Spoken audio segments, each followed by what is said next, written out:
that took Nigeria from top to bottom. We allowed them to work for 8 years. So why can't a seasoned administrator, a seasoned politician, in the person of President Bola Ahmed Tinubu, to rule us for 8 years? And I believe by the 8 years, we shall get out of this wood. The security challenges we have will be out of it. The economic problems we have will be out of it. And all the social problems we have, by the grace of God, we shall be out of it. I want to appreciate God Almighty for our brother, Governor Tᴏɪᴛᴛᴇʀ, and now the Minister of the Federal Republic of Nigeria. And to thank Mr. President for identifying him, a great Nigerian, a decentralized Nigerian, a man with passion for God and compassion for humanity. I'm his bosom friend. I know what people come through me to benefit from him. What he has been, the impact he has reached out to not just Rivers State, but to the rest of Nigeria. He has done so much. This is a great man. You may not appreciate him here in Rivers State, but I tell you, it is a confirmation of what the Bible says, that the prophet do not have respect in his own country. If at any time you decide that WİKE is not needed in Rivers State, please borrow him to Benue State, or borrow him to Enugu State, borrow him to Abia State, borrow him to Rivers, to Oyo State. We have seen his value. A great man, a visionary leader, a man who believes in one Nigeria, a man who reaches out, who have built bridges across the land of Nigeria. This man must be appreciated. We cherish him, we honor him, and on behalf of the G5, we want to say that we stay with him for life. We'll continue to work with him because he has shown that exemplary leadership. And I'm very happy that Rivers people, by the confirmation of what you have said here, it's clear to us that we have not made any mistake by following this, our leader. We remain committed. God will bless you, God will keep you, and God will help all of us, because we need a united Nigeria to make things work in this country. Rivers State people, you are great Nigerians. You are great people of destiny. You have done so well in the past, and you have a leader who is ready to unite all of us. I want to appreciate you. Let Rivers, as we know it in the past, to be peaceful. Let it continue to be peaceful.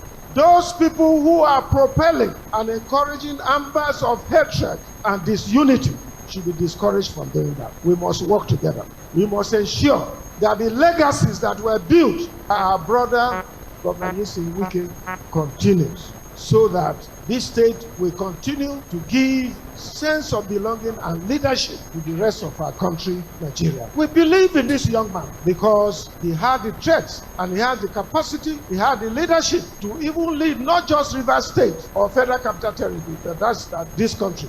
We thank God for President Bola Ahmed Tinubu for identifying him and making him the most sensible and intelligent and also a ministry in the Federal Capital Territory of our government in Nigeria, by making him the Federal Minister of Federal Capital Territory. We appreciate him, and we believe that by the grace of God, he will turn things around. Go to Abuja today. For those of you who have not been there, go there today. You see all levels of development in administration, in infrastructure, and all it takes is because of our brother here. My brother, God will bless you. God will keep you. I want to say, lastly, to the people of Rivers State, please, including our brother, the governor, he said something which I cherish and I appreciate it. He said that there is no amount of sacrifice that can be given for the sake of peace. Let him live to that word.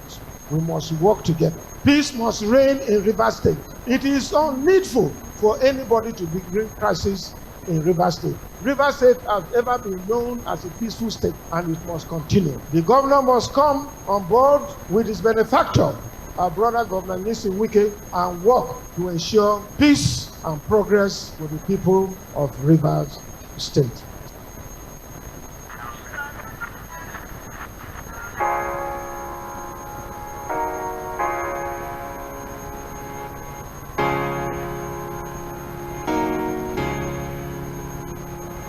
There is something missing. Okay, I actually played you 3 different sound bites. The first one was the former governor of Rivers State, the FCT minister himself, Barrister Tᴏɪᴛᴛᴇʀ. And of course, the other one was a group of young people from Rivers State that came together to issue a statement supporting the governor of the state, Governor Fubara, and also saying that nobody appointed him, that the people of Rivers voted him and he's the one in charge.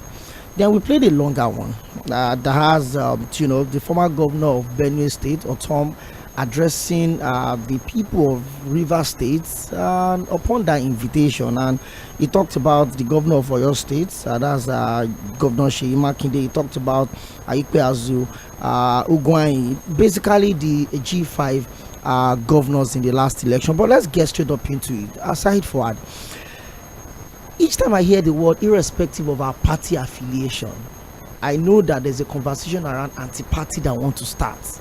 You heard that. I mean, a PDP member, a card-carrying member of the PDP, a former governor on the platform of the PDP, obviously speaking with the authority of the other members of the G5 that are also members of the PDP, talked about the fact that they prayed, they hoped, they worked for the APC to win an election against the party that they support, that the party that they have as candidates. Can you define anti-party in a different way than what we just heard? Well, there's no better way to define the anti-party activities than what we have just heard from the former governor of Benue State, Samuel Otom. I think his statement, I've listened to that statement more than 10 times, and I think it just completely captures the idea of anti-party activities. I think the surprising thing is the brazenness, for you to just come up and, like you said, when you hear irrespective of our party affiliation, the undertone is that something is going to come up that is related to anti-party activities. Now, I really don't know what the PDP wants to do with this set of people, this G5 group, because they are not governors again, except for Tᴏɪᴛᴛᴇʀ, who is still the governor of Oyo State. They said he's the youth leader of the G5. Yeah, well, the question we should ask ourselves is, what is the plan of the PDP going forward? What does the PDP want to do going forward? Of course, we got an idea, I think over the weekend or last week, that most likely Alhaji Atiku Abubakar will be running again, and of course, all things being equal, it was Daniel Bwala that said it. So if you look at that, most likely we want to run on the platform of the PDP. I think we all agreed after the general elections that one of the things that made Alhaji Atiku Abubakar lose to President Bola Ahmed Tinubu was the handling of the G5 situation. The fact that he wasn't able to bring them into the fold and all of that. So if he's running again, we need to ask, it's important to ask the PDP, what is the plan? What do you want to do? Do you want to still leave your house divided this much and enter into another election? I tell people that cares to listen, the politics of 2027 have started.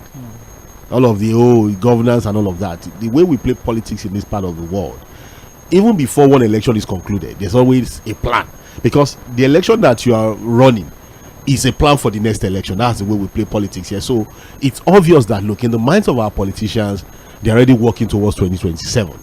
And Otom was very, very clear as to what the so-called G5 will be doing in 2027. He said their leader, Mr. Nyesom Wike, who is now the Minister of FCT, have instructed the group to support President Bola Ahmed Tinubu in 2027, and that, look, they are rooting for him to rule for another 8 years, because they think that, look, he deserves 8 years because of the level of rot and all of that. Again, he talked about the fact that under President Buhari, the immediate past government, it was top to bottom. That's a conversation for another day, because again, people will tell you, are they already making excuses for this current administration that, look, all of the rots and problems will not be solved in 4 years, and that it deserves a second term?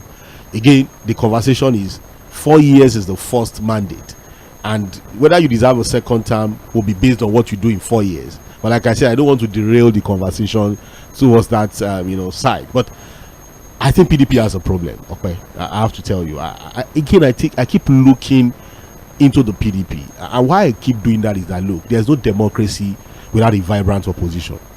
The reason why it is important to have a vibrant opposition is for the sustenance of the tenets of democracy. That's why in the US, for example, you see the interplay. You see that the Republican or Democrat, and you can see that, look, ideology separates them, and they play the politics towards ideology. In Nigeria, we don't play politics of ideology. It's politics of interest.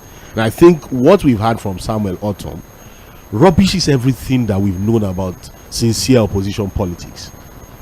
No matter how bad you think the politics of Nigeria is, I think this has gone into another level, where you have members of a political party brazenly come to the public to declare support for a candidate for another party and still affirming that that's their position. Look, these guys have not said they are resigning from the PDP. That's one thing we need to pay attention. They are not saying that we are leaving the PDP for APC. They want to remain in the PDP and continue to work against the PDP. And for me, it's a bit shocking. That was why in one of our shows I said, look, if the PDP is not careful, and from what we know of the current president, his political acumen, the way he plays politics, his understanding of how to play the Nigerian politics, Okoyemi, this is my own prediction. I may eventually be wrong. It's a prediction, so it may not come to pass. But I predict that in 2027, he's going to do two things. Number one, he will ensure that Alhaji Atiku Abubakar does not even pick the ticket of the PDP, and then he will by himself, through these agents that we're already seeing, choose a candidate for the PDP. It's really difficult to put these things in perspective. But let me pick a line that you said earlier on. You talked about the fact that we don't play politics of ideology in Nigeria. We play politics of interest. So when people come talk about, I left party A for party B because my ideology aligns with them, and I've always said this, I've said it over and over again, the way the Nigerian political space is structured, you can take breakfast in PDP, do dinner in Labour Party, and go to African National Congress to go and do dinner. So when people talk about ideology, I always assume that it's something that is deliberately built over time, that affects your belief, your opinion, your impression, your expression. So you can't do that overnight. So ideologies and Nigerian politics should not be mentioned in the same statement. Let's just keep that to one side. Well, we refuse to build anything, There's the platform of ideology. There's nothing. So now, my fear in this conversation is the beauty of every democracy anywhere in the world is the presence of a vibrant, active opposition. And since 1999 till now, the PDP had been the standing pillar. And this is what I mean. We've had the Alliance for Democracy, we've had the Action Congress, we've had the Action Congress of Nigeria. Now we have the APC. The Labour Party came into the setup as a build-up to the 2023 election. The New Nigerian People's Party also came into the space. We've had the SDP, we've had a couple of other political parties, but the PDP had remained the standing factor. And this is what I mean. They've had their issues. Under former President Olusegun Obasanjo, I think the PDP had like 6 national chairmen, about 4 Senate presidents within the space of 8 years. But the PDP still remained. They had the new PDP, the 5 governors that left, build up to the 2015 election before the merger. Now we have all of this. We have the G5. So PDP have always had a way to pull out, bring back in. But they keep surviving. But they keep surviving. But now, if the people that keeps the party going are still within the party, and they are coming out to say that, you know what, the President Tinubu have not spent a year in office, and you're already saying you're supporting him ahead of 2027 to 2031. 31, yes. So my worry is that you give the ruling party the confidence that your leaders have supported me. Whatever I do, I may not be checked. And I've said it. There's a big responsibility on the Labour Party to do something different. And I'm not talking about the presidential candidate of the party, Mr. Gregory Peter Obi. I'm talking about Labour Party as a structure itself, to put himself in his place of a viable alternative to the PDP as an opposition party. Because it is obvious at this point, side forward, that the PDP is not ready to play the opposition anymore. Daniel Buala came out to say that Atiku Abubakar will be on the ballot again in 2027. And I can't remember the last time Atiku Abubakar criticized a government policy. The last time I heard his voice was when he was rallying other political parties to come together and save this democracy. So if the people that are going to work to make him win an election in 2027 are already saying, you know what, we're supporting these candidates, what is your fear ahead of 2027 election? Because the Nigerian political space is like the FA Cup in England. It does not end. As the election is finished, it's even more clear because we have off-circle elections. We had off-circle election last year. We'd have 2 for Edo and Ondo this year. We'd have next year. We'd have in 2026. And then we have the general election again in 2027. So every year brings up a political cycle and changes will be made. Are you worried about Nigeria's democracy ahead of 2027 side for? Well, honestly, I'm worried, and I have a lot of fears as to what could become of our democracy. Because again, there are two issues that happened last year. We keep trying to mix this year last year because it's too close. That got a lot of us thinking as to what could become of our democracy. The first was the Ondo State crisis. God bless the soul of Rotimi Akeredolu.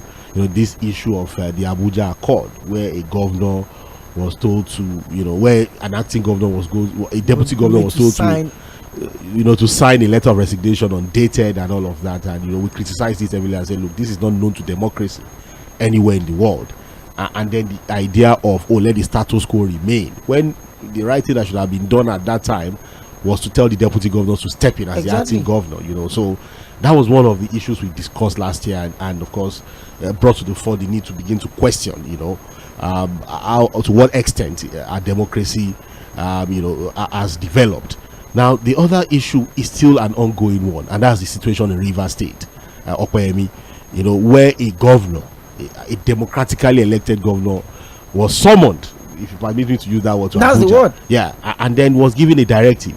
And in fact, we had someone who was in that meeting saying that, look, the president had to talk down on the governor, showed his annoyance, talked down on him, and eventually handed over an 8-point directive to him to go back and implement. And every part of that directive has been implemented.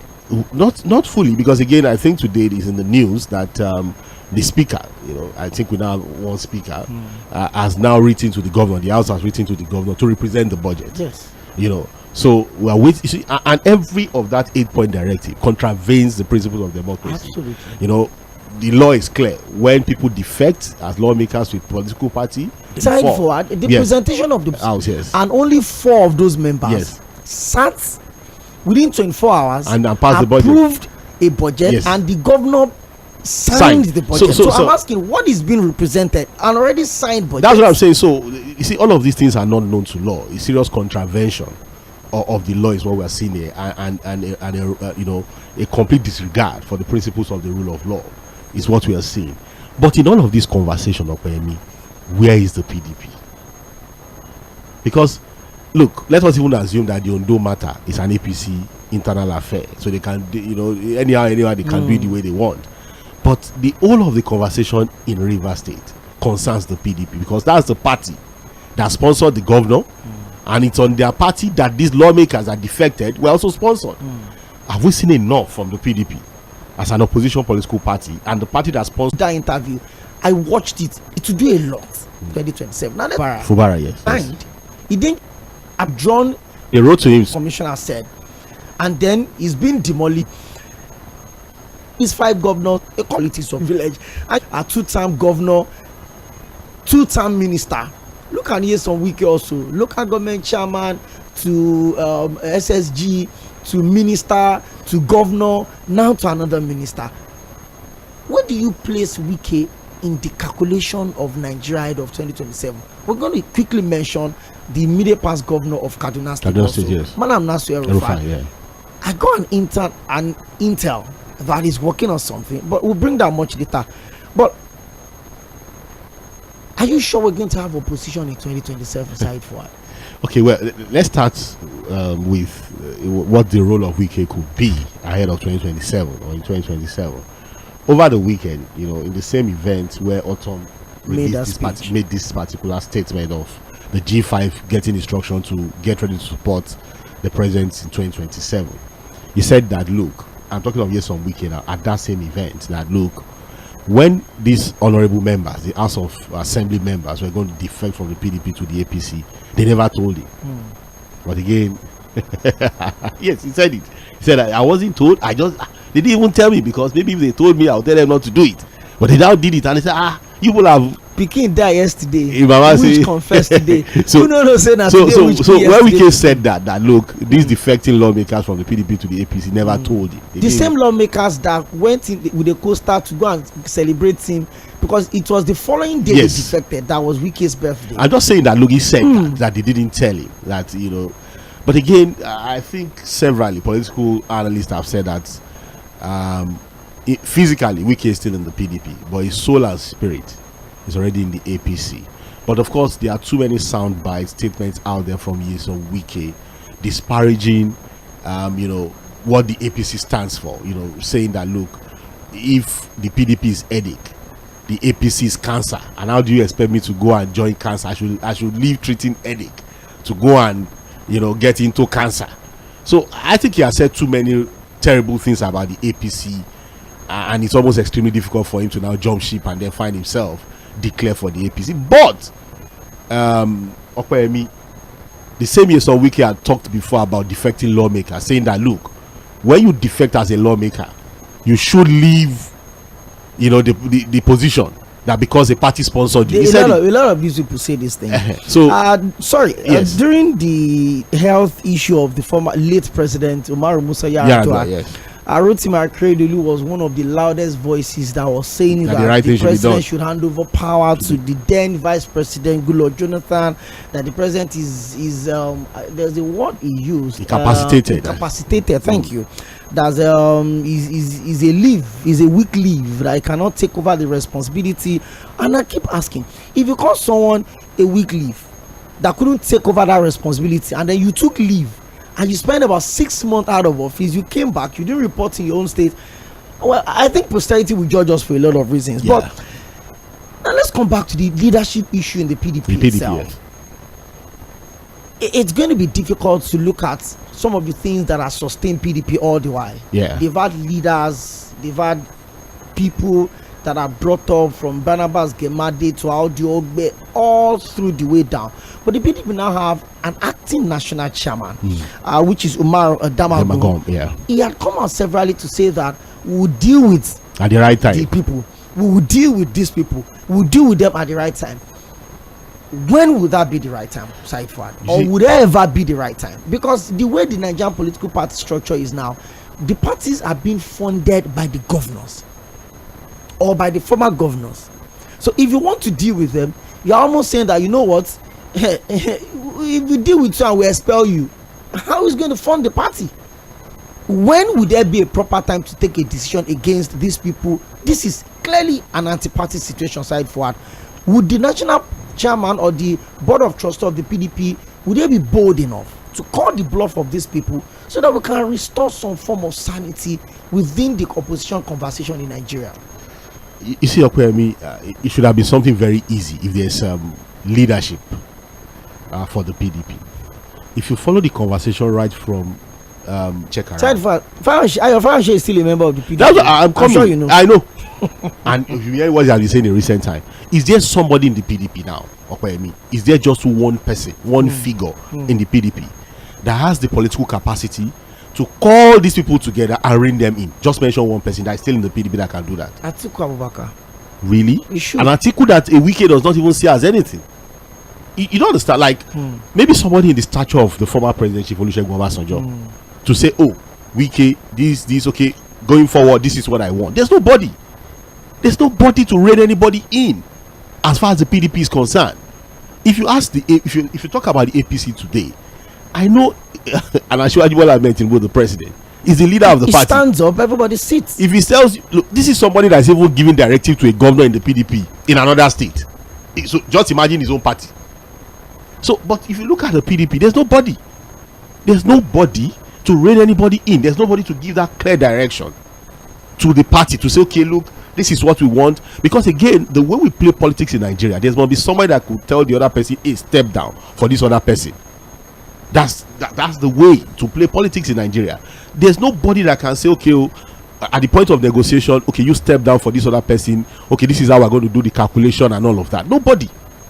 So it's free for all as far as the PDP is concerned. And I look into the party again, because if you are looking at the strength of a party, of course, you are going to look at former senators, former House of Rep members, former governors, and all of that. They form a calculation of strength for a party. If you look at how many former governors do we really have that are completely committed to the PDP? Just check around.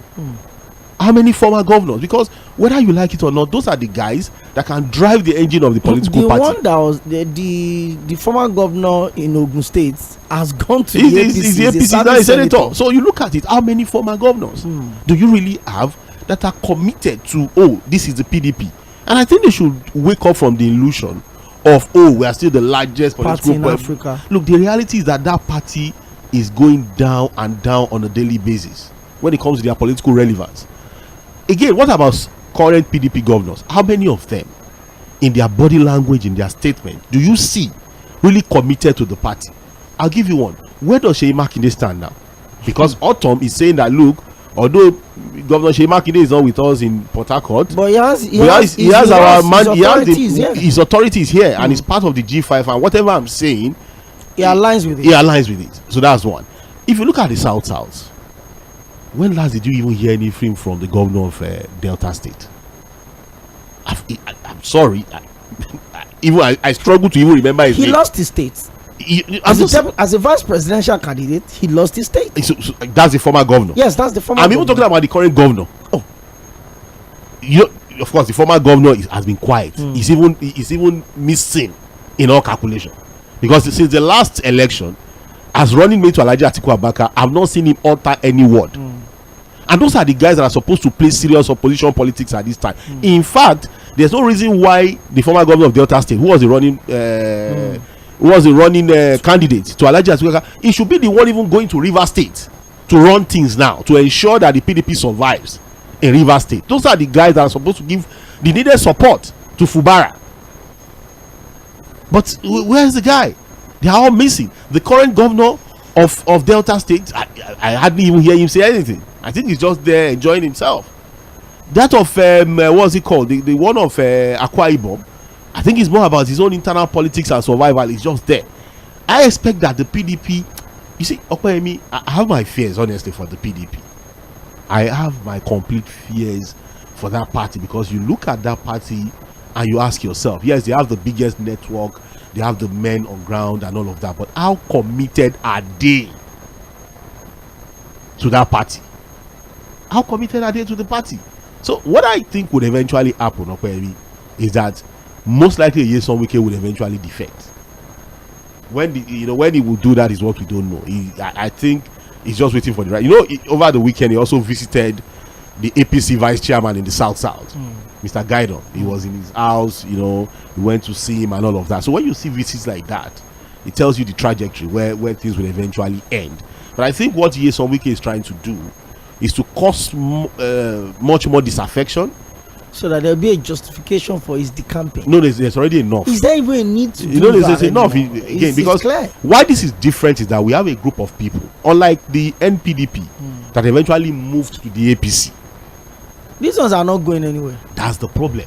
We will finish the house and remove the roof. And unfortunately, the party has not been able to decide on what to do with them. When you see Demagom talking, you just see a man who is just making statement for the sake of making. He's an acting chairman, and he knows he can be removed anytime. And I need to quickly dispel something, because one of the things Autumn said, because it's also important that we set the record straight, that look, what the G5 stood for was for the presidency to return to the South. And I say no, that's half truth.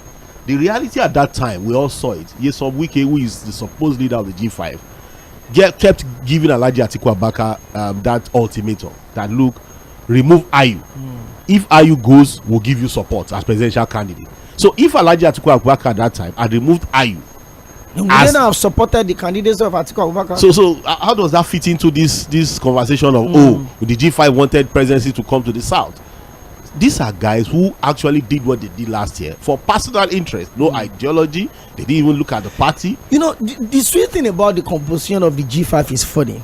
Governor Seyi Makinde was running for a second term, and then he had a very strong candidate in the APC that has always been a lifelong ally of the president, that's Senator Folari. Strong on ground, good mobilizer, grassroots politician, accepted and well known. But we all saw the way the politics went. He didn't even challenge the candidacy. He didn't challenge the result of the election of Governor Seyi Makinde. Obviously, there would have been some alignment and arrangement and agreement behind the scene. Now, Seyi Makinde's interest was, hey, President Tinubu, don't let Teslim scatter this thing for me. I will deliver my state for your party, but let me hold on to my own ticket. It got so bad that when Atiku Abubakar was in Oyo to campaign, Seyi Makinde did not go there to receive him at all. The candidate of your party, he did not. That's not as bad as not even allowing Atiku to come into the state, exactly. Which happened in Rivers. In Rivers State, it was not. Otom lost the states to the APC for obvious reasons. He actually endorsed the candidate of the Labour Party. Remember, he publicly campaigned for Peter Obi in Benue State. I don't know why he's campaigning for Tinubu. APC won that one. Yeah. Ikpeazu, Ugwuanyi, they were just in and around that. Let us just do what we want to do and let us leave. Whoever takes over should take over. Right, yeah. WİKE had said it over and over again that there's no candidate in the PDP in the last election that used his or her money to buy nomination from River State. He did that everything. He picked the nomination form for every single one of them. In fact, WİKE's former deputy governor is now a member of the Senate representing, I think, River East Senatorial District. A lot of people don't even know her name. We didn't even see her why she was deputy governor for 8 years. She's just there. So we saw all of that played out. But my bigger fear again is that how much of a bad signal is this sending to the nearest future? If you look at the space that we have now, a lot of young people are not just sitting at the periphery anymore. They're getting into the mix of the conversation. We have a 36-year-old senator in this country. We have the son of Malam Nasir El-Rufai in the House of Reps, the Chairman House Committee on Banking. We have a lot of young people winning election. We have the son of our former senator from Ogun East or so, Sars Buruje Kashamu, is 26 in the Ogun State House of Assembly. We have a 27-year-old lady in the River State House of Assembly also that had been on the station a couple of times. So we have a lot of young people now coming on board. Even the national leader of the PDP is under 30. He's a very young person. Of course, you look at the national leader of the APC also, Dayo Israel. So we have a lot of young people holding political power now and not just being the very bad presidency. There's no other way. Young people now who have in positions of authority, that and all of that. So it's still much of a gated kind of democracy. You have to know somebody somewhere for you to even get on that platform, really. So the reality is that, look, the young ones are learning. You can move around, you can say one thing today and do something else tomorrow, without any shame. Really, you just say it and it moves like that. So we have a situation where one had hoped that after how many years from 1999 till date, our democracy would have evolved to a situation where there would have been a lot of accountability in the electoral process. One wasn't hoping to have seen what we saw in the last election. We had thought that, look, it would have taken us, would have gotten better with our electoral process.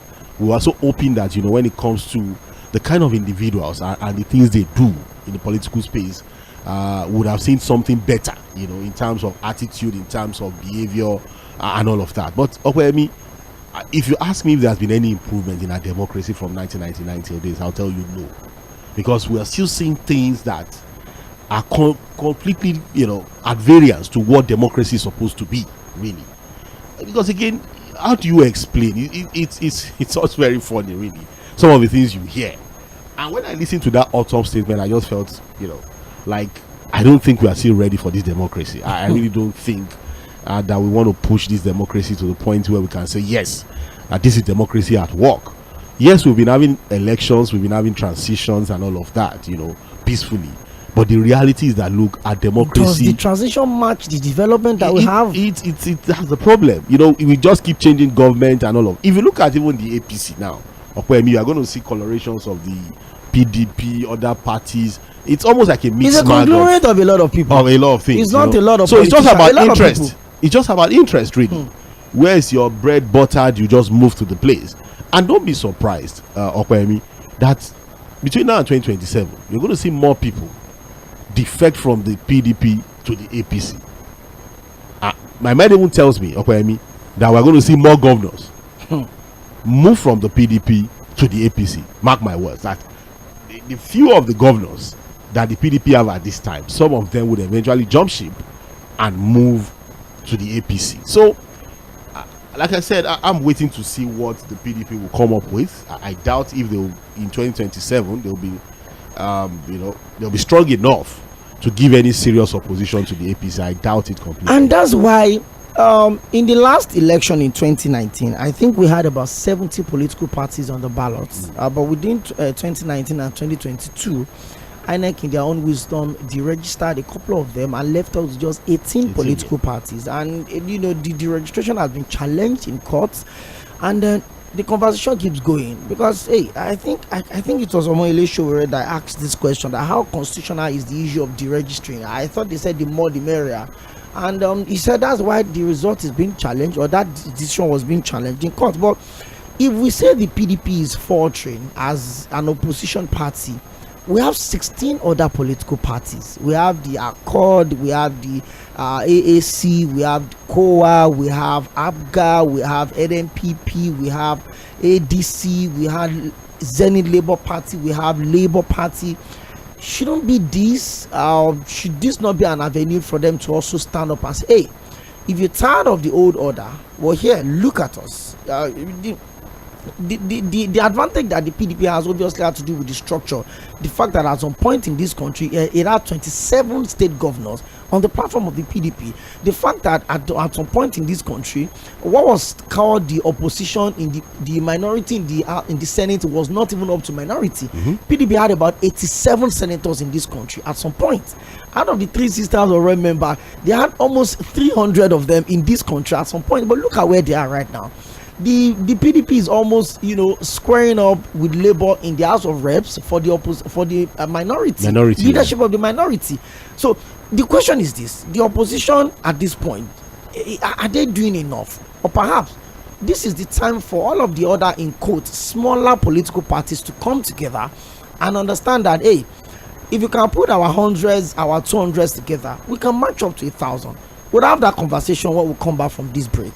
And then we'll also talk about the statement of Wike when it says, when the time comes, we will know who is who. There is local government election in Rivers State coming up. And the same time that Governor Fubara made a statement, Wike also made the statement. A counter statement. We'll come talk about that. Well, in case you're just tuning in, we're live on Mainland 98.3 FM. This is a new program adding to the line of political programs that we have, and this one is called Midweek Politics. It comes up every Wednesdays from 1 to 2 p.m. I was streaming the programs live on all our social media platforms: facebook.com/mainland 983.7. You go on X, formerly Twitter, mainland 983, on YouTube, mainland 98.3 FM, and on Instagram, mainland 98.3 FM. Follow all our social media platforms. Let's keep the conversation going. Like I said, we're streaming live, so you want to have an idea of what we look like when we're coming in the studio, then you can catch us on Facebook and on YouTube. Crystal clear. Big shout out to technical guys for making all this happen. We need to take a very quick break. When we come back, I will flip to the other side of the program and we'll look at the danger of some of these inciting statements that is being made by a sitting governor and a former governor, and then the cronies of these two individuals are also making their own statements. How much tension can Rivers State take? And we all know that local government election in the state are always crazier than even state government election. We'll talk about that when we take a break. When we come back, well, it's the Midweek Politics on Mainland 98.3 FM, the sound of Lagos.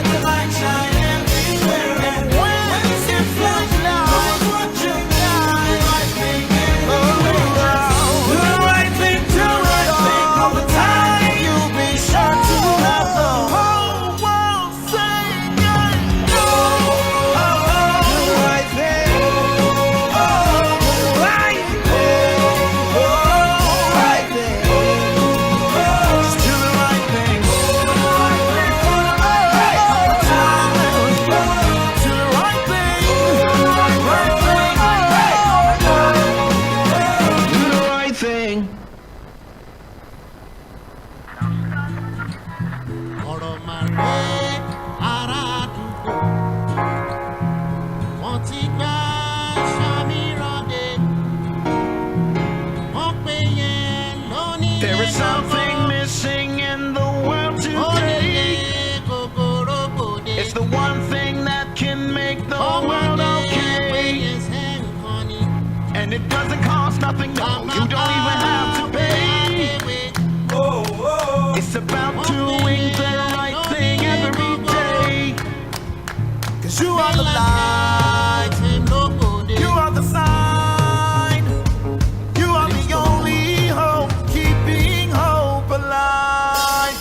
Do the right thing, let the world see, let the light shine everywhere. And when it seems like no one's watching, do the right thing anyway. Just do the right thing all the time, and you'll be sure to have the whole world saying, yeah. Do the right thing. Hey! Do the right thing. If the right thing is the order of the day, then the world will be a better place to stay. The corrupted mind is your worst enemy. So I suggest you do the right thing starting today. 'Cause you are the light, you are the sign, you are the only hope, keeping hope alive. Do the right thing, let the world see, let the light shine everywhere. When it seems like no one's watching, do the right thing anyway. Just do the right thing all the time, and you'll be sure to have the whole world saying, yeah. Do the right thing. Do the right thing. Do the right thing. Listen. You could be a pepper seller or a movie star. Doesn't really matter who you are. Do the right thing. Do the right thing. You can be a politician or a policeman. You gotta take the stand and do the right thing. Do the right thing. Oh, do the right thing. Let the world see. Let the light shine everywhere. And when it seems like no one's watching, do the right thing everywhere. Do the right thing all the time. You'll be sure to have the whole world saying, yeah. Do the right thing. Do the right thing. Just do the right thing. Thing. Here is easy to bring normalcy and redecorate. It's Consequences that will live with us for years to come. From the executive to the judiciary, legislature, media, and the people, organized labor, and civil society. I see the greater objective for the party, and let me tell you, I've told the PDP in some locations that, gentlemen, be careful. Be reinvented. They must be true. Join to their own O꽌yèmí Akínyàndé and Said Fuad on Midweek Politics every Wednesday, 1 to 3 p.m. on Mainland 98.3 FM for thought-provoking conversations. Voices from the Midweek Politics on Mainland 98. Okay, welcome back to Midweek Politics, live on Mainland 98.3 FM, the sound of Lagos. We start the war of politics itself, governance, leadership, policies, everything you need to know about the political space. And then we've looked at the statement of the G5. I feel it's actually a conversation that went a little under the radar, obviously because of the issue of the suspended Minister of Humanitarian Affairs and Poverty Alleviation. You know, I think that was one of the things that we feel like, okay, let's keep that one to one side. No, we bring it here. And of course, don't forget that every Thursday there's open platform where you join Side for 1 to 3 p.m. It takes you through all of the conversation you would always have in the situation room on Fridays, open mic. You need to join the conversation with Side for to do that. As so now, position, people often think, oh, when the election democracy around the world to thrive, there must be the space for the alternative. The people can see that, okay, if Party A is not working, when we get to the next election cycle, we go with Party B. If Party B is also not working, when we get to the election, the State House of Assembly, for instance, that in Nigeria, it is all or nothing. So you have 30 members in the House of Assembly, and the entire 30 members are the party where the governor is coming from. Automatic Party A, 5 is from Party B, 5 is from Party C of democracy. But I mean, we've expressed a lot of fear ahead of the next presidential election, you have a sitting president that is a master in the game of politics and politicking. Side Forward says something that probably a lot of people don't understand what he meant. That two things are most likely going to happen. His prediction, let me drop that rejoinder quickly. He said that ahead of the 2027 election, is either the president chooses who becomes the PDP candidate, or he does not allow Alhaji Atiku Abubakar to be on the ballot. Those are risky things. It's a big threat to Nigeria's democracy, but that may just be the reality we're going to deal with. We'll come back to that conversation. Now let's go back to Rivers.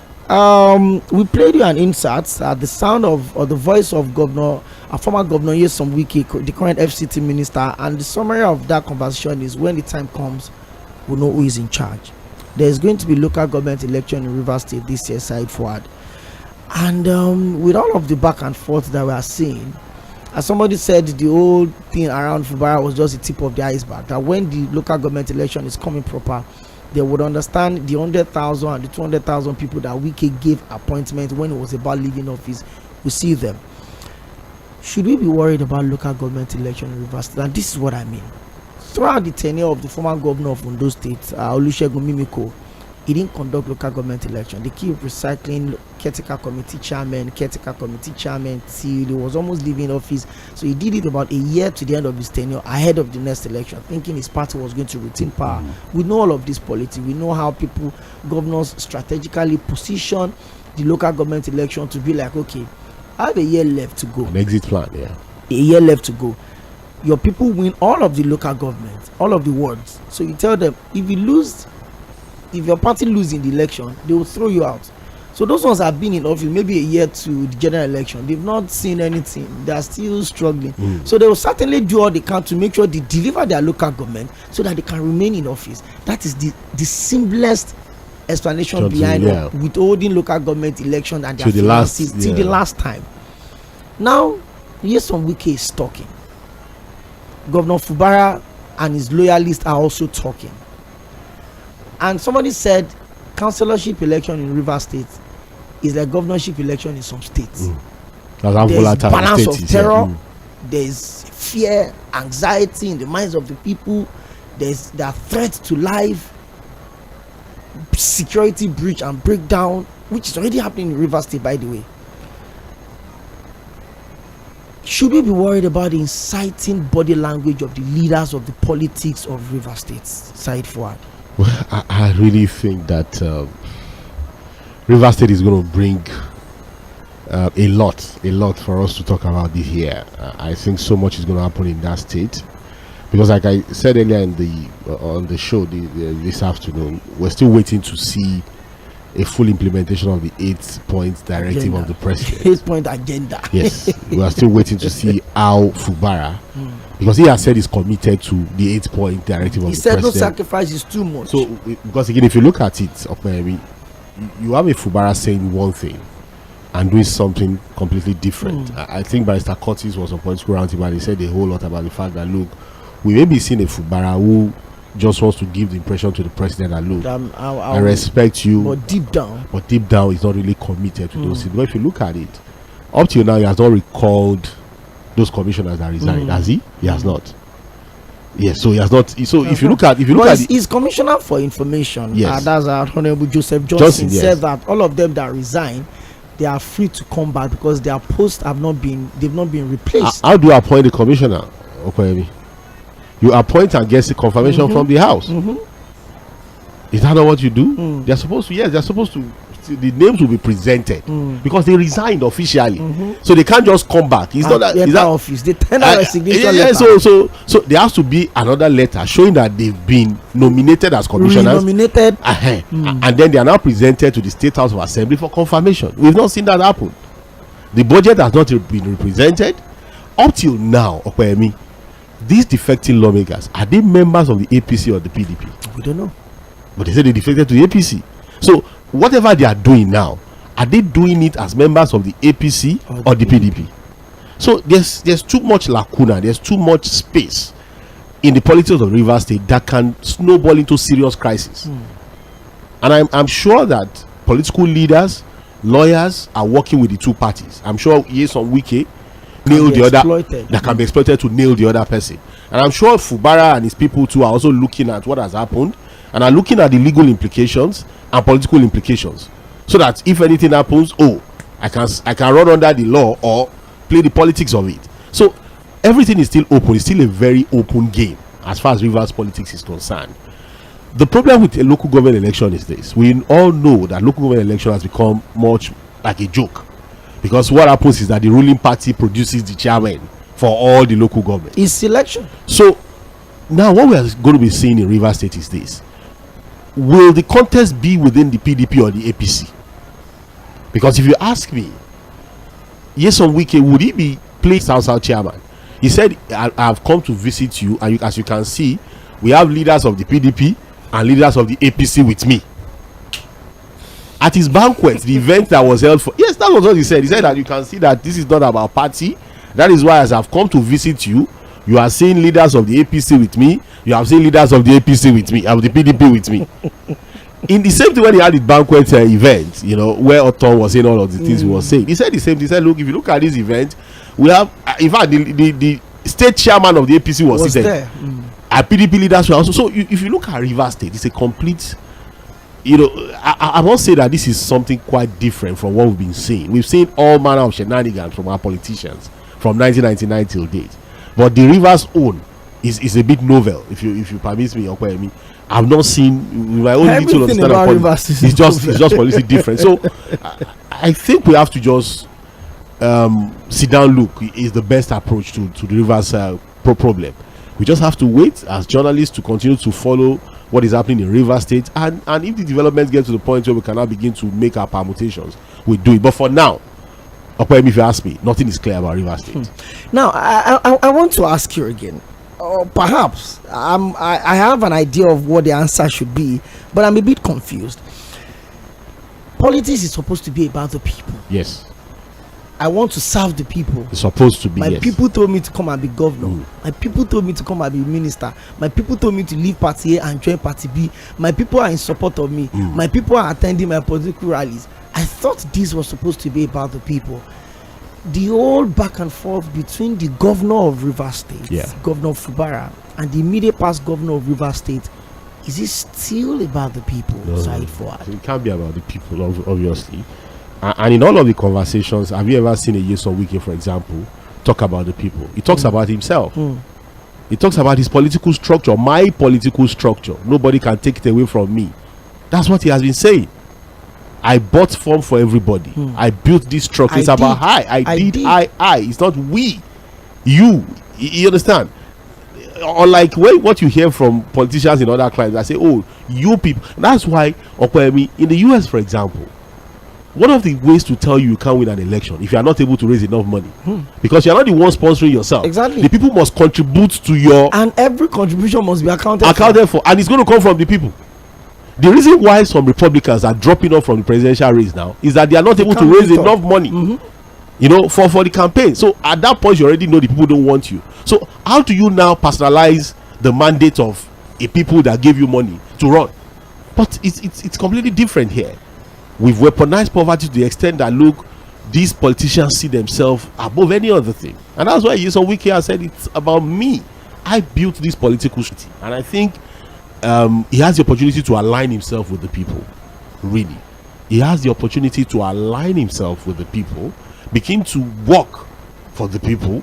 And if he has the people on his side, I think that can give you some form of leverage over Wike, who thinks more about the political structure than the people. When they talk about structure, it's just about a few political leaders who probably has the money of interest amongst political gladiators, and then of course the structure that Wike keeps talking about. But when you look at Wike that keeps talking about structure, you ask yourself, how did you emerge from being a local government chairman to when he was appointed commissioner, later chief of staff, to when he eventually became a minister, governor, and then governor, minister. So if you look at his trajectory, his road to becoming what he is now, he has also stepped on toes. A lot of them. It's not as if he just became something overnight. There were people who also pushed him up. Where are those people today? What's his relationship, for example, with the orderlies? People have said that, look, he's not in the best of talking terms with the orderlies.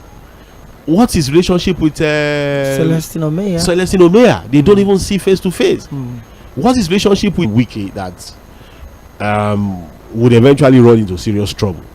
Like I said, when it comes to reverse politics, It feels so invisible, so untouchable. Now it looks like I'm so invincible. Let me ask you a question, Okwemi.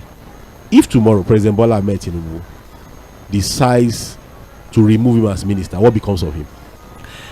The thing is this: when we keep programs live on all our social media platforms, I'm seeing loads of your messages on Facebook already.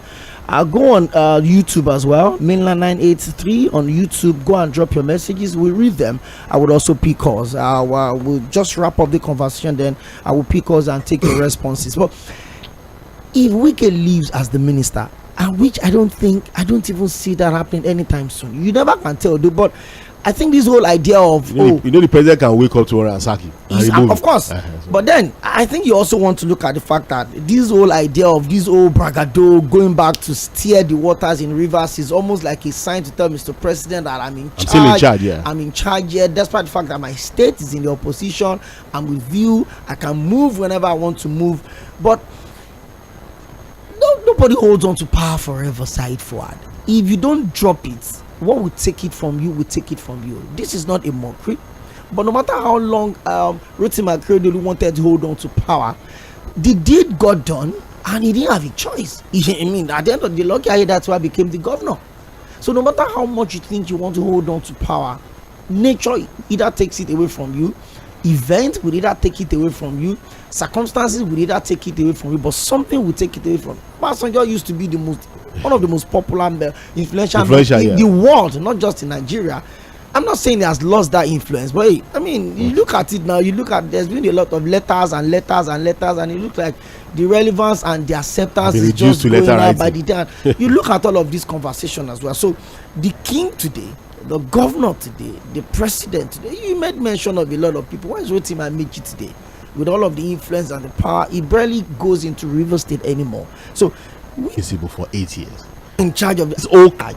They want to have control. It's because look, 8 years, some demigod that they got, and then they accept. See that look, basically the structure was to just put a puppet there as governor, and they still continue to control the state while holding on to whatever happens in Abuja. But the reality is this: you can't compare FCT minister to the governor of Rivers State.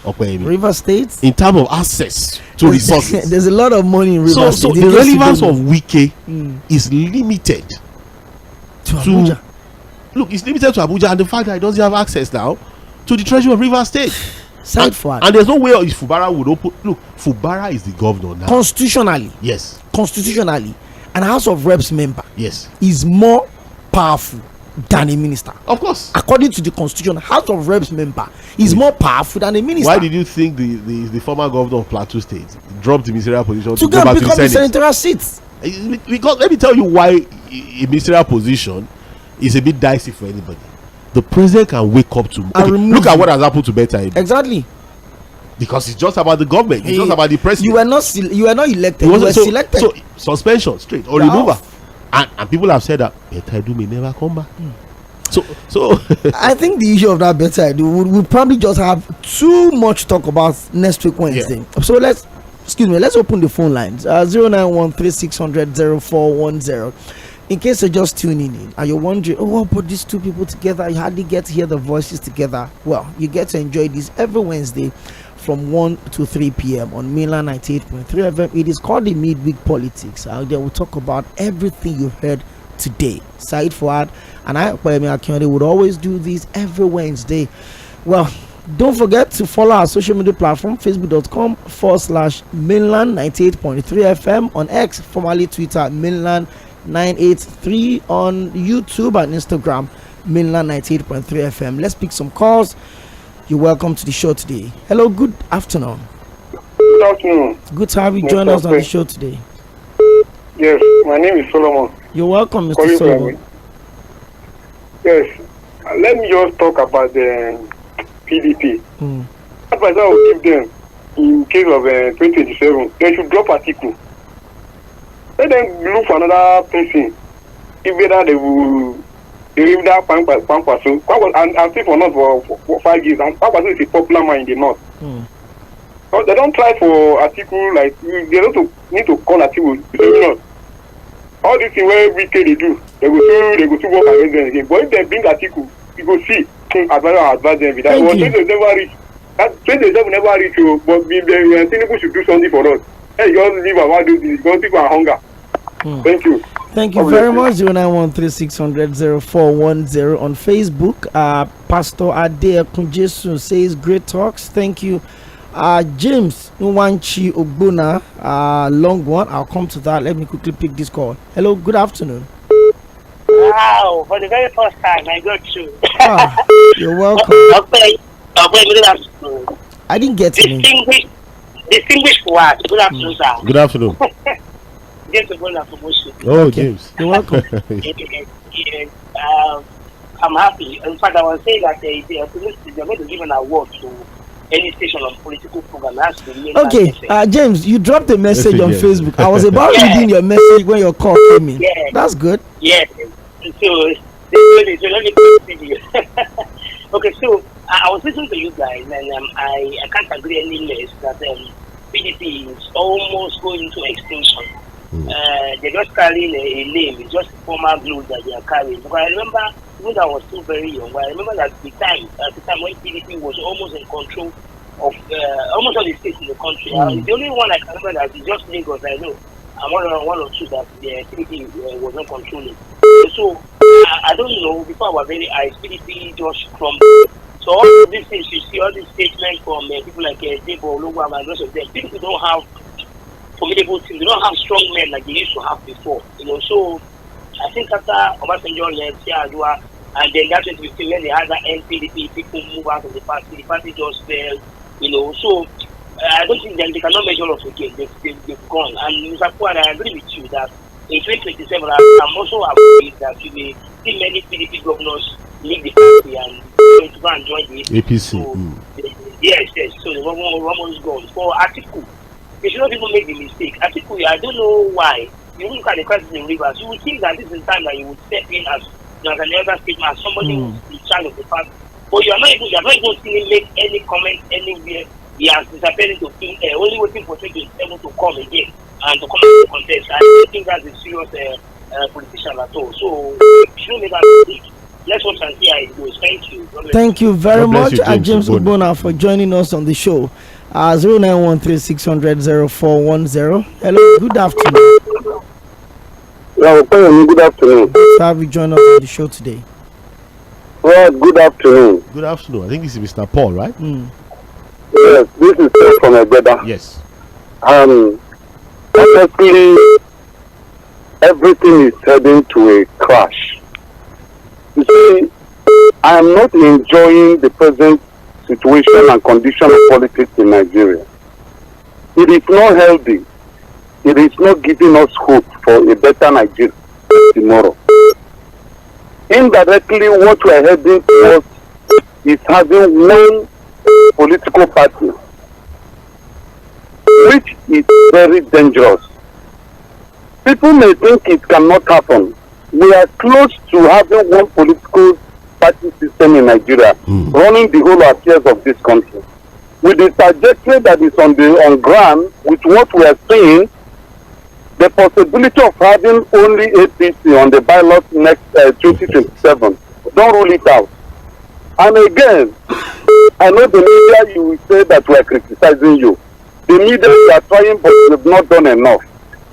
My reason is because there is a very front-line concession that was made during the week.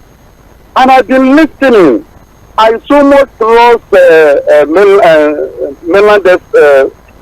mainland 98.3 FM that there is no way you people will not bring this issue on the table. There was a confession somebody made in Rivers State, the PDP chieftain, that they rigged the 2023 election, that Obi Labour Party clearly won that election, but that they rigged it.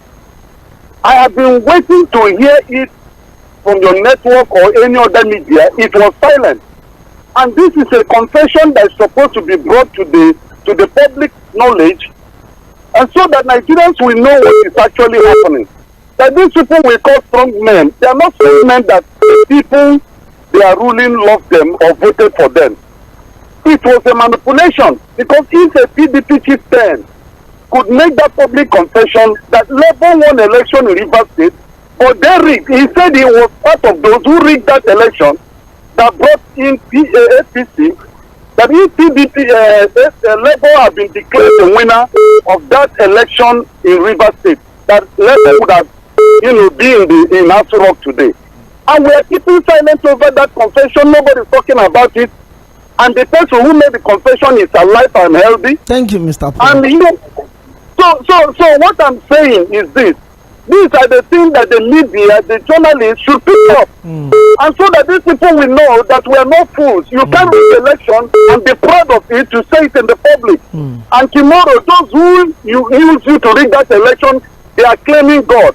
See, anything that has beginning must have an end. Thank you, Mr. The time for wicked to be irrelevant is coming. Just watch out. Thank you. Thank you. Thank you very much. Aside from, I don't know if you want to respond to that real quick. As journalists, we can't pick everything. Election, maybe electoral manipulation or electoral crimes in this country are punishable. So there are law enforcement and unfortunately, agencies. the Labour Party gubernatorial candidate has withdrawn her case from her court. She has publicly gone to say hello to Fubara.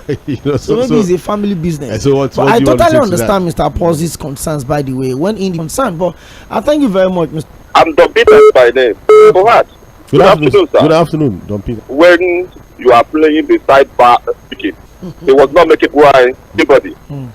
If you finish his maternal home, say that person should bring Wike to a Rivers State just to intimidate the governor. That's just the truth. He wants to show the governor that, hey, Wike still has so many men around him. That is just what they are saying. That is what the body language to intimidate that Fubara, for him to succumb to what he is fighting for. But let me tell you the truth. Fubara is not going to succumb. I have said it before, and I'll still maintain what I'm saying. That guy is not going to succumb, and he's playing the politics very cleverly by getting the people around him. In as much as he has gotten his people around him, nothing anybody can do about it. Wike is going down. I have said it on a forward show. Wike will end up a king without a kingdom. Just watch. Wike is going to be an emperor, but there is nobody following him. Just keep watching what is happening. 2027, let me tell you what will happen. Nigerian people will decide their fate. We tried it in 2023. The politicians do what they did. But don't worry, we are coming 2027. They are going to be doing whatever they are doing as politicians. But Nigerians are going to vote, and we are going to stand by our vote. But what we are seeing, about what we are seeing in our country, no politician is going to be followed by the crowd anymore. We are going to be followed by the development of Nigeria. Thank you, Mr. Which Paul. is nowhere to be found. So let's leave the politicians. We know who they are. They are not for us. Thank you. We are going to maintain to take our country back from them. Just watch. Thank you. Thank you very much, Mr. Paul. Well, a king without a kingdom is just a bearer of the crown. You cannot be a king and not have a kingdom. So you rule over yourself. You have to rule over yourself. Well, on Facebook, Igala dude says, when Wike was tackling Elijah Atiku Abubakar, he was a vibrant and articulate politician. But as soon as he took appointment from Bat, everybody tagged him and imposed that. That is seen as being unfair. Wike has done nothing to be criticized the way journalists are describing him in the negative terms. Can we ask Fubara, who his governorship was sponsored by Wike, what really happened? Did he keep his own side of the bargain? If he must come clean, let him also talk loud, not his face of innocent. Okay, not him to be putting up face of innocent show for pity. Okay. James Ogbona, distinguished foreign and Mr. Kwame, I agree to meritoriously. Honestly, your station deserves to win the best station of the year on political programs for the many political programs you guys are bringing out. For the PDP, it's still a mystery how they fell from grace to grass. They used to be the biggest political party in Africa. I agree to Mr. Fuad. I've also predicted that the PDP will lose most of their governors to the APC in 2027. They are now almost non-existent. Okay, don't forget the young girl who also won a seat in Kwara State House of Assembly. Yes, I made mention of that. She's been on the station like 2 or 3 times. Yeah. Yes. Thank you very much. 0913-600-0410. Hello, good afternoon. Good afternoon, Miami. Good to have you on the show today. Good afternoon. Thank you, my brother. Mr. Paul, good afternoon, sir. Good afternoon, sir. Honestly, you guys are doing greatly well, honestly. Thank you. I'm listening to that from the beginning, honestly. This is one of the best programs on radio. And your student deserve, a badge. Not only national, even global award. I really commend you guys. You are doing greatly well. The thing is just that, let me talk about Wike and PDP. Wike is a chameleon. And he's a political noise maker. The thing is just, I don't understand. I don't know where Wike is going. Wike is trying to turn politics to secret society. What is going on in this country? All this time, I'm still wondering. What Wike is still in PDP? With all this anti-party engagement. The thing is, this guy is protecting himself around like a demigod. But I don't really understand. And the thing is just that he is not taking. This guy called Wike will give President Tinubu in fact free grant to contest, in fact to be alone on ballot 2027. Because right now we don't have 5 grand opposition party on ground to defend and to fight. Now if PDP is going down, can Labour Party just stand now and fight for the people? Or are we just going to fold our hands and be looking at all these things going on without being actually checked? What is going on? All these things they are doing, if it's all of them, they are coming. Is it about interest of the people or their own personal interest? Like Mr. President, he said his own structure, his own everything. That means it's not about the people of the person. It's about himself all alone. Probably we're not about that for him, but the thing is, the way Wike is going, Wike will destroy the Nigerian politics. The way he's going, this anti-party is too much. They should send him away from PDP, and Tinubu should try to fire that guy, honestly. Okay, thank you very much. I don't know how possible it will be, because if there's any other way you want to define anti-party, I don't know what else. And I remember there was a time we had the PDP governorship aspirant for Ogun State, that's WG SAW on the show, and I asked him, is it that the PDP are lacking the mechanism to punish members that are publicly and openly disregarding the rule of the party? And he said, well, that is left for the leadership of the party to decide. So I'm wondering if Nyesom Wike can turn his back against his own political party because of who was the party national chairman, then it means that nobody. Wike has said it over time that I challenge the PDP to suspend me, and nothing was done. I've told you. I think there's really nobody to rein anybody in. It's sorry, let's pick this call. Hello, good afternoon. Hello, good afternoon. Good afternoon. Okay, this is Charles from Festac. Okay, Mr. Charles from Festac, you're welcome. Thank you. From the analysis, that means let's give everything to APC now. So why we still discussing about PDP? So since PDP is gone and is dead, so let's bury it and leave APC to do whatever they like. And you made mention of Ifeanyi Okowa. He didn't win his bid as PDP vice presidential candidate. It is your president to win Lagos State. That was did Tinubu win Lagos State? The fact that the president did not mention that Ifeanyi Okowa did not win his state. The politics you guys are playing. Since APC is everything, what's his name? The River State man, Nyesom Wike. Let's not discuss about PDP again. Okay. They are dead, according to most of your callers. PDP is dead and buried. So let's not bother ourselves discussing about them. Let's give everything to APC. Okay. Through this master strategy, he will do this. See, let me tell you, even if the most stupid man on the street of Nigeria, if you have money, you are very powerful. All these master strategies, because Tinubu has money, he controls Lagos State from 1999 days. So all this is powerful, his master strategy. He uses his money to serve it. Like the other man said, nobody made confession in River State that they rigged the election. And nobody is talking about it. So you guys just keep quiet because Tinubu is in power. All right, I think we need to make something very clear. Very clear. This conversation again is about what democracy is supposed to be, the tenets of democracy. And that's why we're talking about the relevance of a vibrant opposition in a democracy. The reason why we are talking about the PDP is a fear that we are actually moving towards a one-party state if we are not careful. If leaders of a party can basically come in the open to begin to declare support for a politician in another party, and they are not even, we saw it in the last election. It was a cause for concern for a lot of us. how governors of the PDP would come together to form what you can call a group called the G5 and openly campaign for the presidential candidate for another party, and they are not even stopping at that. What they are now doing is to continue to talk about 2027. And so the question we're asking is that, look, the PDP as a party, what has been their response so far? If there's anything called anti-party, this is clearly anti-party. So whatever we are having as a conversation is for the survival of the PDP to wake up. Not because we are members of the PDP, but because whatever we need to do as a fortress state of the realm must be done in a way that engenders the spirit of proper democracy. That's the idea of the program. That's the idea of the program. And then the issue of money.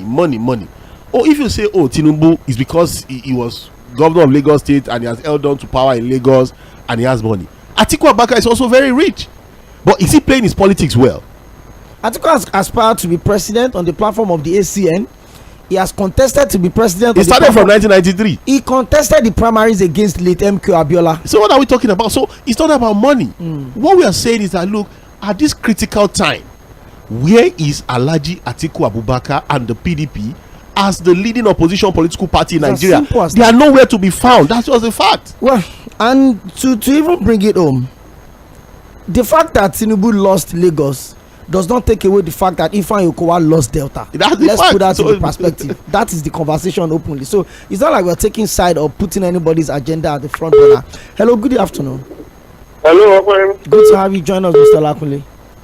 Thank you very much. Sorry, I'm coming in late. So, no, it's fine. But I just joined you online quickly, and I knew you were talking about River State and all of that. I think I had somebody. But this is the thing people need to understand, that a man like Wike is a quintessential grassroots politician. This man has moved from the nooks and crannies of River State to the highest echelons in politics.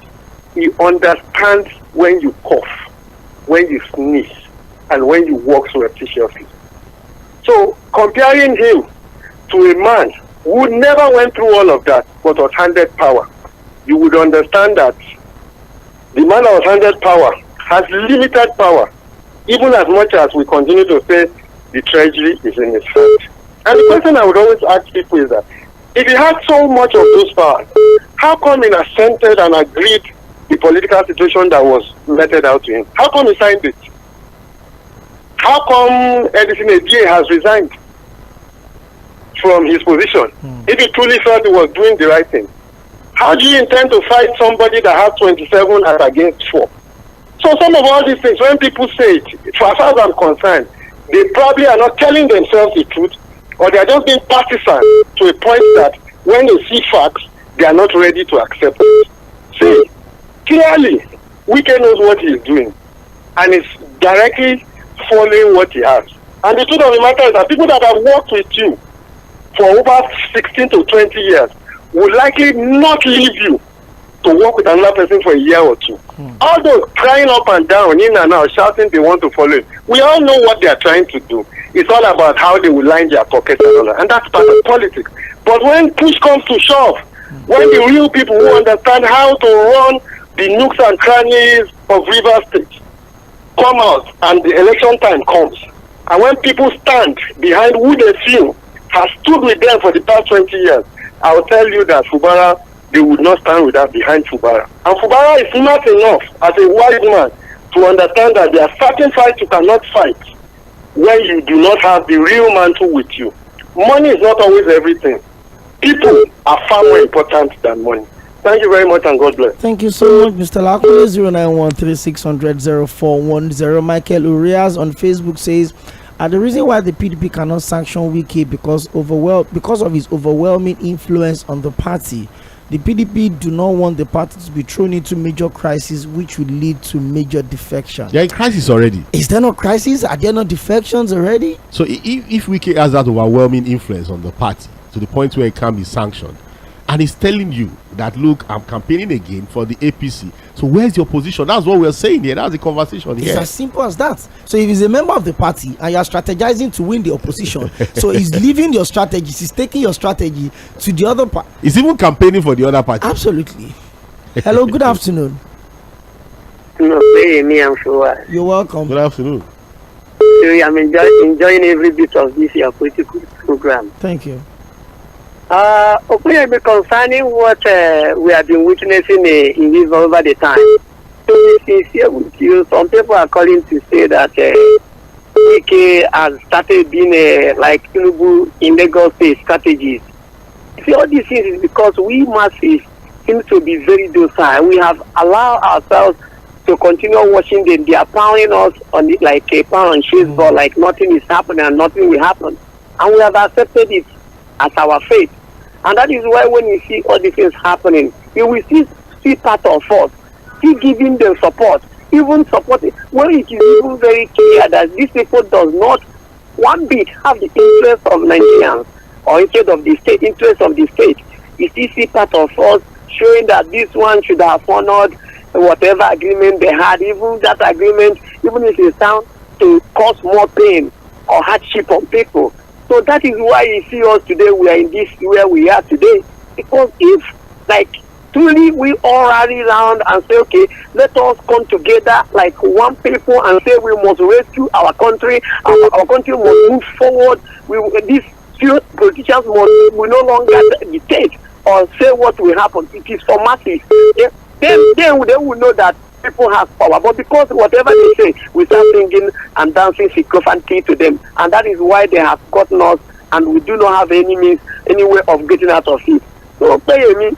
And Fuad, honestly, I've been joining you people. You've been trying very much, to analyze this thing in a very much explicable way. Just that I don't know how this thing will reach to them and for them too to react based on it. Thank you. Because if they can react on it, believe you, this country will be fixed within a short time. Thank you very much. Thank you very much. We appreciate. On Facebook, Michael Osai Oria says, good afternoon to everyone in the studio. Governor Fubara is not stable. It is very dangerous for his political survival. Please, Mr. Fuad, do you think if Wike were in Fubara's shoes, would he have signed the 8-point agreement? He wouldn't even go to Abuja to start. He wouldn't even go. Hello, good afternoon. Hello. Hello. Hello, good afternoon. Yes, this is Pastor Badamosi. Pastor Badamosi from Surulere. You're welcome. Yes. This program is very good. Midweek.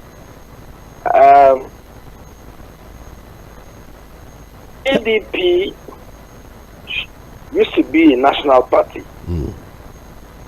And at the point, a lot of Easterners joined the party. And when they left for Labour Party, PDP now become a kind of a minority party. I'm just looking at it, PDP from up. No, PDP is now being reduced to a minority party. And I don't believe that Labour can come up. I don't know in 2027 to be a national party. I don't know. But the national party we have now is APC, because all over the place. So PDP is no more a national party. And I'm not sure Labour can form a national party unless they work very hard. Thank you. Thank you very much. We're gradually wrapping up the show, but we can still pick a couple of more calls. Don't forget, I'm seeing your messages on Facebook. Don't also forget to join us on Instagram, on Twitter, X, formerly Twitter, and of course on YouTube, Mainland 98.3 FM on YouTube and Instagram, Mainland 98.3 FM on Facebook, and Mainland 983 on X, formerly Twitter. I will read your messages and then I would also pick your calls. 09136000410. Well, it's been a very interesting, let me say 60 minutes or thereabout. No, 80 minutes. I mean, this is about 2 hours. 2 hours. Interesting time flies when conversation. you are. And you get to enjoy this every Wednesday from 1 to 3 p.m. Said Fuad and I would come in here to focus on political conversations like you've heard today. Hello, good afternoon. Good afternoon, Ope and Fuad. You're welcome. Your name and where you coming from? Rotimi is my name. I'm calling from the Igondo. Mr. Rotimi from Igondo. Yeah, you see, Fuad, I get amused when a lot of people. Hello? I'm with you. We're with you. When a lot of people, when you are talking of rivers and all that, they come to Lagos and say Tinubu is using money. Look, Tinubu is a grassroots politician. He is the son of a former market leader. who was being put on his back to campaign of Chief Afbefemi Awolowo. Those who talk about Tinubu and denigrate him don't know who he is. They don't know his status. Look, Tinubu took over Lagos when Lagos had nothing. And yet, there have been great men like later Jakonde who also tried. But Tinubu transformed Lagos and made Lagos the 6th largest economy in Africa. So all those who are coming, always coming and saying Tinubu is using money, they don't know politics. Good afternoon. Good afternoon. Okay, on Facebook, this one says, okay, my name is Benga. For the conversation you're having today is an amazing one, but I hope that the politics of Rivers State will not eventually affect. Okay. The message was actually taken down as I'm reading it. Okay. Maybe he's still trying to send the complete version of the program. Benga, I can actually drop it on Facebook before we call it a day on the show. Hello, good afternoon. Hello. Hello, is anyone there? Hello, good afternoon, Okoye. Okay, you're welcome. Good afternoon, Fuad as well. Good afternoon, sir. My name is WG Omotosho. You're welcome. As of today, I don't know any politician who mean well for we Nigerians. Everybody is fighting for his pocket. And majority of those who are Governor Wike's enemy now are those who expect Wike to deliver Rivers State to Labour Party. Since he failed to do that, they are turned his enemy. If a man carries an incoming governor, carries him around, campaign all the whole state, Fubara what is equal, I don't know how to pronounce that his name very well. In most of the campaign they went to, he didn't even say anything like this. It is Wike that is talking on his behalf. When he said he bought for the. Hello.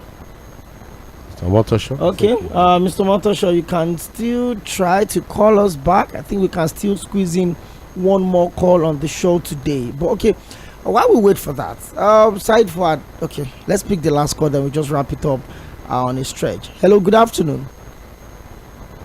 Hello. Hello.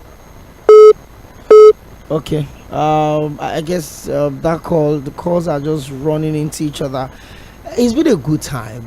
I mean, we just felt there's a need for us to have a more robust political-based conversation. And what has it been like today? It's a debut. Again, I think what we have been able to do is to get the people thinking. Again, we are not imposing our opinions on anybody. What we're just trying to do is to put the facts out there and to get the people thinking. Again, there's no democracy without a vibrant opposition. And our fears, as a member of the 4th estate of the realm, is that, look, what is supposed to be a very vibrant opposition political party in the PDP is becoming completely diminished. And that's why I've asked critical questions just to get the people thinking, who are the leaders of the party now, the PDP? Do you have one political figure, one party leader in the PDP that can rally everybody around and rein people in and say, oh, okay, we can stop this? Nobody. And I think it was quite symbolic, only that we didn't pay enough attention to it. That moment where former President WG tore his PDP membership card, I think it's one significant event that is still affecting and haunting the PDP. The soul of that party needs to be gotten back somewhere anyhow. I don't know how that's going to happen, but what we see now of the PDP, I have my fears that, and like I said, my own prediction is that if I'm not careful, the APC will choose the presidential candidate for that party in 2027. Last call for the week.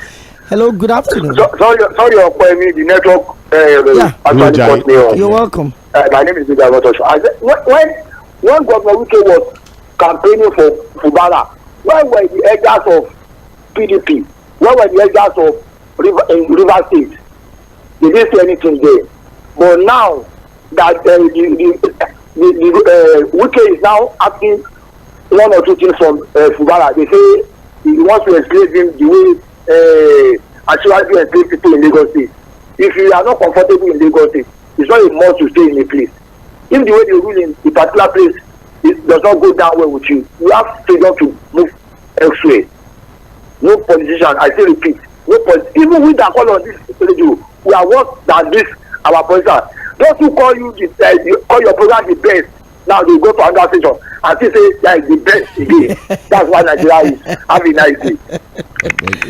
I don't think we can say the callers are worse than our politicians. No, I don't think you can only speak for yourself and what you know about yourself. The reality is that, look, all of these conversations are towards getting a better country, towards, if Nigeria works for everybody, it's not, the better. It's for everybody. It's for everybody, and that's what we're working towards. We want a country that we can be very proud of.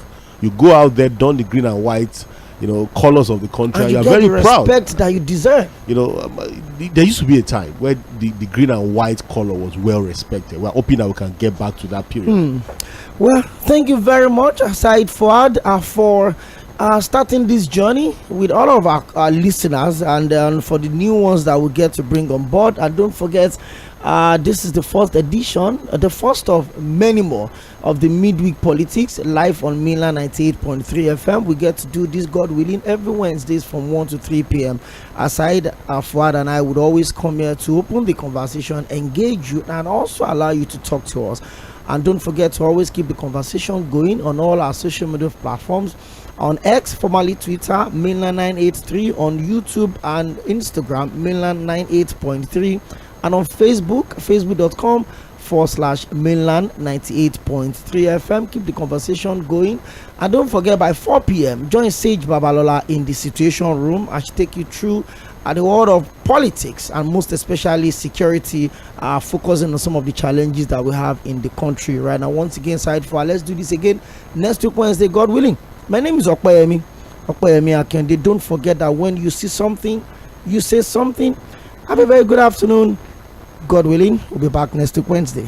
Then the world won't be